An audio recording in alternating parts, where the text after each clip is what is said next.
Exams are round the corner, so ये video specifically वो सारे students, whether you are school student, college student या professional exam आप देने वाले हो, I have made this video specifically for all of you. मैं कुछ ऐसे टिप्स शेयर करने वाली हूँ जिससे कि ये जो last whether it is 20 days, 1 month या 2 मंथ्स आपके एग्ज़ाम में बाकी है, आप उसका मैक्सिमम बेनिफिट उठा सको and you can get the best results possible. So do watch this video to the end because I have shared some very easy practical tips for you to get the maximum of the time जो आपके exams में अभी आपके लिए बचे हैं। नमस्ते, मैं हूँ श्वेता सुरेखा और आप सब देख रहे हैं anchor of hope.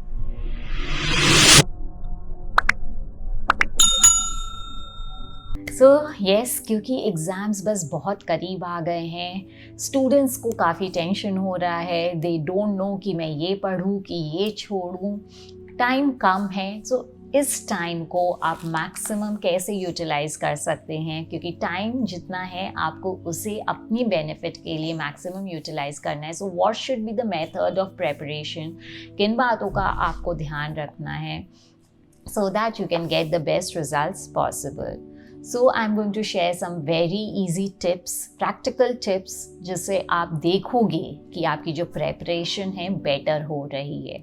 So the first and foremost thing जिसका आपको ध्यान रखना है वो है कि आपको अपना जो स्टडी टेबल है, you have to keep it neat and clean. जो भी unnecessary things है ना, वो टेबल से हटा दो। जो भी fancy things है, जो distractions create कर रहे हैं, remove them from your table. Keep it neat, clean and simple. जो आपको दरकार है अपनी पढ़ाई के लिए, just keep that on your study table. Secondly, bed पे मत पढ़िए। वाई? आप बेड पे पढ़ोगे, रिलैक्स होगे, थोड़े से ऐसे होगे और आप फिर लेट जाओगे।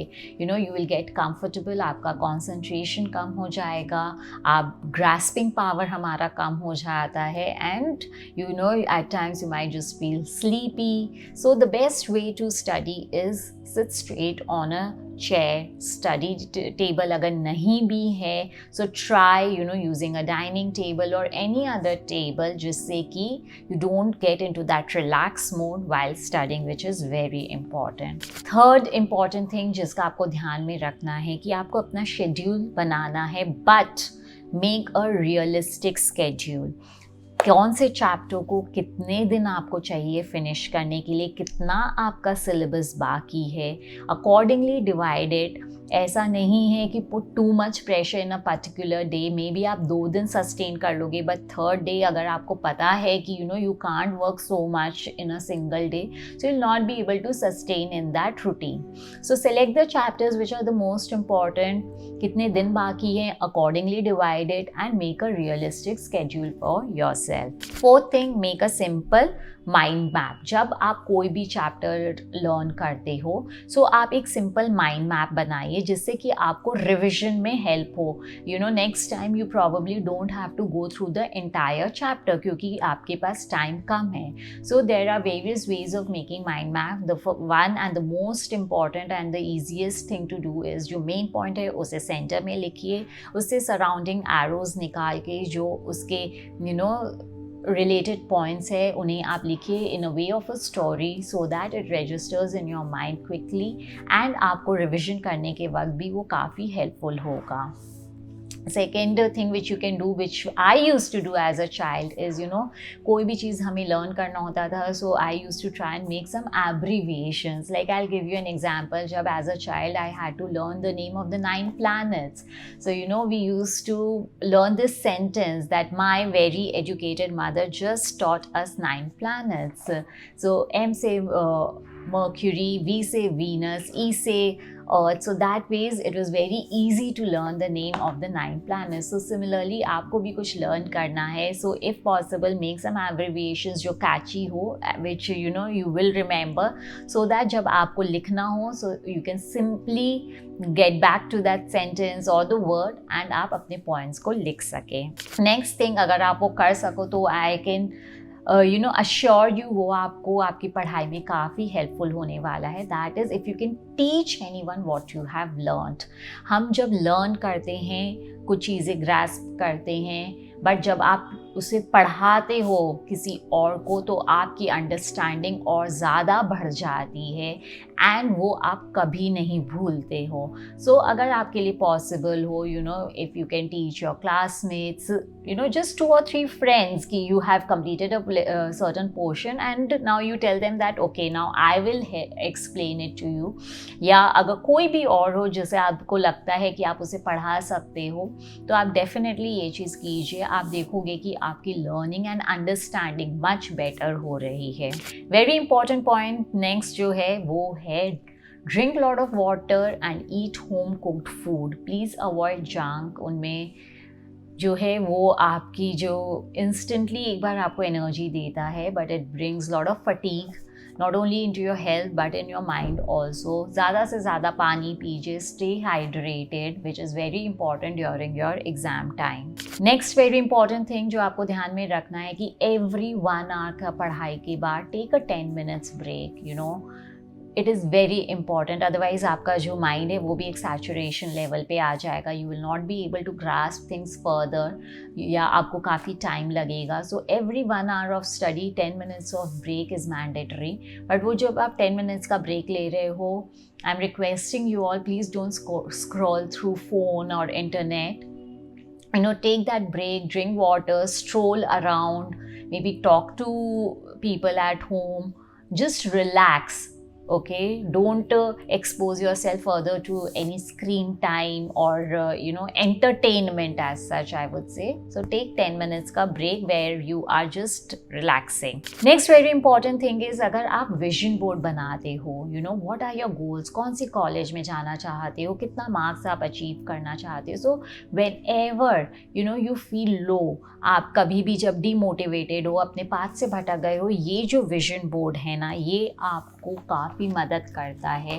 I had made a video on vision board also few days back.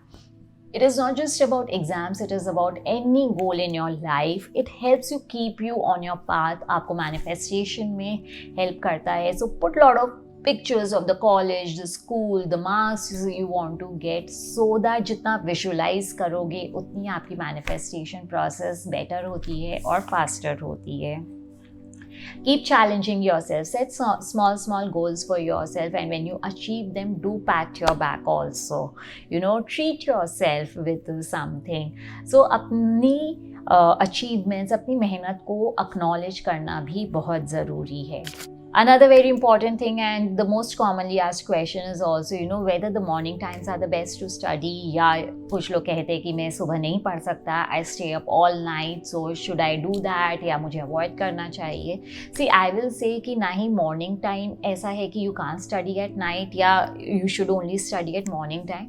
Study at whatever time is suitable for you. For some people their body clock works like that, so you can't help it. You can't get up early in the morning, तो आप रात में पढ़िए. But आप जिस भी time पे पढ़ रहे हो, make sure that you are resting enough. आपको 6 to 8 hours of sleep is mandatory because that is the time जब आप जो भी पढ़े हो, लर्न किए हो, वो आपके सबकॉन्शियस माइंड में रजिस्टर होता है.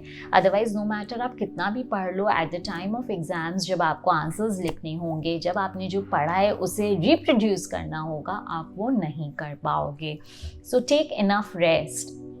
Whether you study at night or in the morning, the most important thing is 6 to 8 hours of sleep so that everything registers in your mind. Last but not the least, we all know Ma Saraswati is the goddess of knowledge. She gives us education. So agar aap उनकी जो praise है वो chant कर सकते हो. One such mantra is Medha Suktam. आप अगर chant नहीं भी कर सकते हो, try to listen to it. It brings lot of calmness. जो आपकी एनर्जीज है, वाइब्रेशंस है, वो काफ़ी रेज हो जाती है. सो जितना आप उसे सुनोगे वो आपको फ़ायदेमंद होगा. So these are the small tips. Exams बस आने ही वाले हैं, तो इनमें से आप ज़रूर इम्प्लीमेंट कीजिए. And see what difference it makes to your results, and I wish all the best to all of you for your upcoming exams, चाहे वो स्कूल के हो, कॉलेज के हो, बोर्ड्स हैं, प्रोफेशनल एग्जाम्स है. With these tips I'm sure it is going to make some difference into your preparation and you will get better outcomes. I hope you like this video. Do subscribe to our channel. We'll keep sharing much more tips on the different aspects of life जिससे आप एक wholesome life lead कर सके. Subscribe to our channel, share our video, and thank you for sharing us with so much of love and abundance.